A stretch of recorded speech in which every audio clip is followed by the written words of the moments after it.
G'day, this is the market report for this week. Well, I just want to start out with, there's been a lot of doom and gloom around. The Weather Bureau, the bomb, all their spruik about the El Nino and the soft year and the crops are advanced and the frost risk that's about. So all that stuff, I just want to park it over to the side. I don't want to go back there and dwell on that, but yes, it's there. It's part of what we are. We've just got to accept it. They're saying what they're saying, but that's not the report that we want to bring to you guys. Yes, the crops are a bit advanced. Yes, they're a bit softer. Yes, there's not a lot of frost around. Yes, if the crops are going to be advanced this year, there could be a frost risk. So I know that the growers that watch this will be across all those things and will be aware of all those things. So all I can do is put it in the forefront. So let's not just talk about that. Let's just focus on the positive stuff, the good stuff, the stuff we want to hear about. The feedlots, well, let's talk about them. The feedlots, they're going into big expansion this year. A lot more cattle coming in, so a lot more feed that will be required. So there's a real spring in their step. They're making more pens, they're putting more cattle in, so that drives the feeder cattle back out of the market to fill those pens up. Then they need feed to put into them, so which is that's a real positive.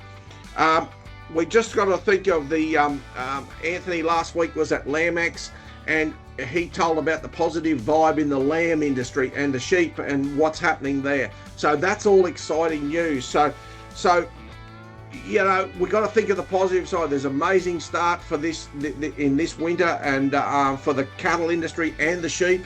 So let's think about the things that would make for better feeding and better feed and to address the crop things. So the first thing is fertiliser.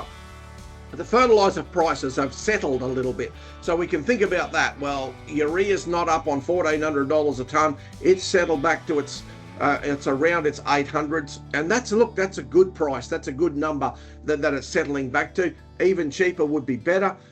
It'll be nice when the phosphates do come back for the summer plant and those that can don't do any summer sowing. So yes, we're seeing that little bit of a settle. Yes, there may have been on that doom and gloom side of it. There might have been a little bit of upheaval over there with Trumpy and the Persian Gulf and so forth. We don't want to focus on that. Let's focus on the positives. So current supply of hay, it's good. There's plenty of hay still about. There's plenty of lucerne hay, protein hays, cereal hays, plenty of supply about. Don't be afraid to pick up the phone, give us a call. So the eastern side of Australia is doing quite well. Around the South Australia, there's been some good rains, good changes going through. So there's been good sowing of winter crops. Some were a little bit later, some saying, so it's a good positive vibe that's coming out of there. The other good positive is that there's plenty of cottonseed now. There's plenty of palm kernel meal.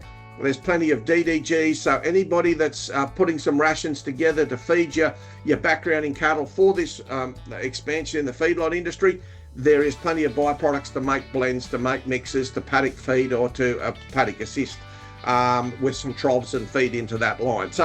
So a very exciting time, and the positive side of it that it is that yes, things might have slowed down in the sales side of it, but there's a good twist in it. You've got to have the equilibrium of the balance of things happen, and rain is the balance that's made it all happen. So the good thing is, from the buyer's point of view, all the prices have settled.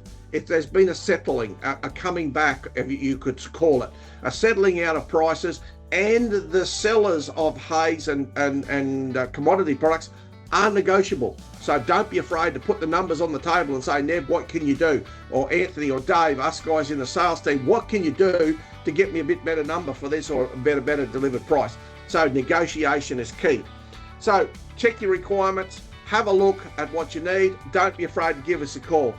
If everything's in place and you just want to have a chat about how the season's going, what's happening in the hay market, what's happening in the commodity market, what's happening in the fertiliser market, look, just pick up the phone, give us a call. We're happy to talk any time of the day, but we're all there. The local ag team is there for you. Have a great day.